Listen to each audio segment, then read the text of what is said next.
Hello, everybody. Welcome back to Divine Invocations Tarot. And this is the deck that I'm using, which is the Sacred India Tarot deck. Just to let you know, this channel deals with only Indian tarot decks. So, this deck I have not used. This is a very small deck of 22 cards, as far as I remember. So, we will talk about your past, your present, and the future, calling in the divine spirits to help us understand the message for the coming week. So, I have shuffled the cards. I'll pick three cards. All right. The first card I'll show to you is Strength. Second one is the Lover's card, which I call the Twin Flame card. And the third one is Justice. So let's see what are the messages. Strength card first. That's the eighth card. All right, let me read it out for you. Please keep in mind these are general reads. All right, the first card is Strength card. Bhima. Bhima is one of the characters in Mahabharata. Strength denotes a strong personal character with high self-worth and confidence, and it is the foundation of the physical body. The card indicates qualities of perseverance, courage, resolve, and inner strength that will see you through your hardest times.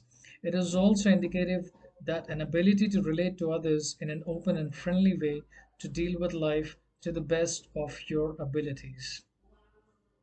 Now, Bhim is one of the most important characters in Mahabharata. He's a legendary figure, a giant in physical strength. His legendary prowess have been mentioned throughout the epic.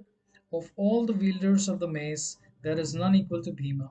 In fight, it is said he yields not even Arjuna, and has to might of forms he is equal to 10,000 elephants. Bhima was a pivotal figure in the great battle of Kurukshetra, and his charioteer was Lord Krishna's son. Bhima was bestowed with a great mind and was supposed to be the strategist with superhuman strength. The Pandavas also represent the inherent goodness manifests in all human beings. So the card you're looking at, the first card is Strength, and it's a very famous scene from epic Mahabharata. The name Bhima brings to the mind images of a young, strong prince equally well known for his physical strength as he was for his strength of character. The eye of the elephant opens to the battlefield of Kurukshetra, where the Kauravas and the Pandavas fought the epic battle described in the Mahabharata. So it is possible that you have lost your actual strength. Now, strength can be physical, strength can be spiritual strength, strength can be in any form which affects your being, your inner being.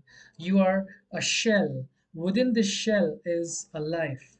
Within this life is a beat which connects to your spirit. So it is possible that in the past you had the strength to move on. It is possible that you are now affected with either a relationship, a situationship in life, or something which is not in your control, which is the reason why there could be a likely possibility that you are losing that plot, that strength which you actually need to gather the momentum which you require. And the current state of mind is indicative of the lovers. Let's first interpret the meaning from the card itself, and then we'll talk about it. The lovers. The lovers card is indicating harmonization of opposites at all level of being. Symbolically, the card indicates a union of male and female, where you do not need to have a partner or a relationship with others. The card helps you to resolve your own inner struggle to realize to fulfill your needs. On a more day-to-day basis, a partnership is in the offing. Perhaps a choice needs to be made, a reminder that balance is essential in all relationships. Radha and Krishna are the eternal lovers that symbolize union of Purusha and Prakriti. The man, Purush, is a symbol of the conscious mind, and woman, Prakriti, of the unconscious connected to the divine source.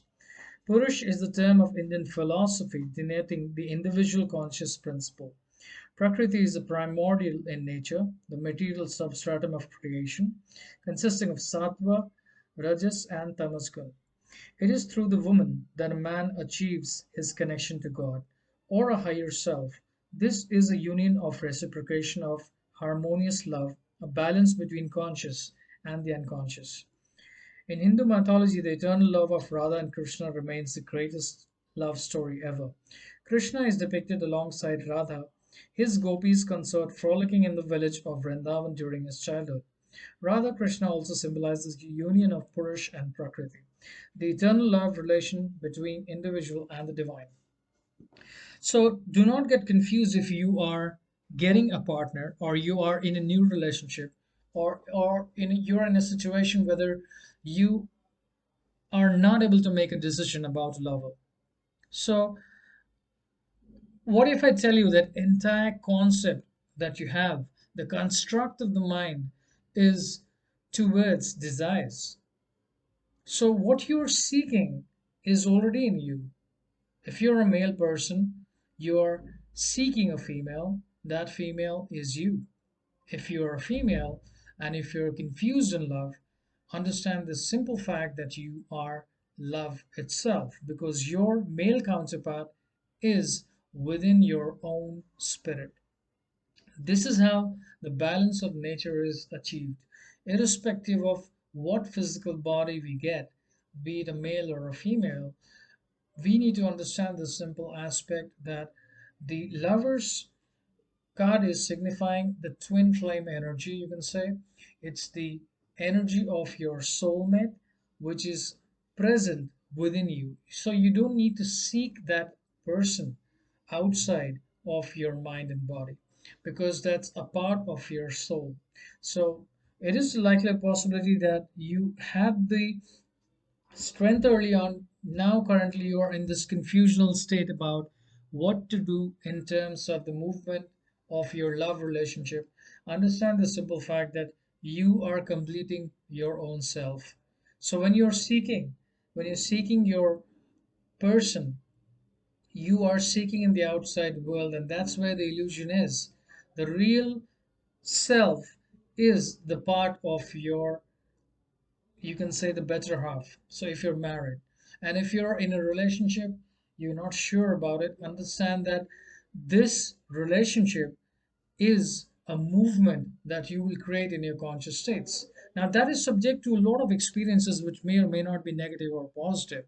What I mean to say is you are completing yourself, not the other person which you're looking at in the outside world. So clear the confusion, clear the illusion. Do not remain delusional in love because the moment you get into the trap of delusion in love, you will not be able to move forward in life and you might be losing your strength because of that reason. So, how do you achieve that harmonious state? Gather the strength or look forward to your lover within yourself, not the outside world. When you're able to gather the strength, is the time when right things will start to unfold. Let's look at the meaning of the card justice. This is the 11th card. Yeah. The card interpretation says Nyaya. Nyaya is the Hindi word for justice.